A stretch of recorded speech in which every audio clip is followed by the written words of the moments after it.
As we know, that very act of sin is not what pulls us away and disconnects us from God. It is the consequence of action in sin that leads to shame, it leads to guilt, it leads to condemnation and judgment of oneself. Because there is a conscious or unconscious awareness that when we sin, it makes our own perceptual awareness in connection to God dissipate. It admonishes it. And then we repeat sin by means of feeling more disconnected to God. So we repeat offend. And make no mistake, the greatest liberation a man can feel in this life is completely removing and being delivered from lust. Period. Lust absolutely destroys and suppresses a man's masculinity. And this kind of brings me to another topic when I see all these pages online and influencers talking about masculinity and alpha male this, sigma male this, and what is alpha behavior and all these types of things.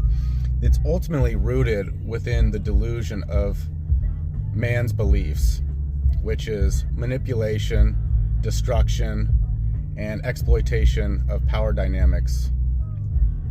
When we remove these things and understand there's truly no scarcity, no real competition, we should be helping our fellow brother just as much as all of God's commandments can still boil down to, it's a love story. We're supposed to love thy neighbor as we would want to be loved ourselves.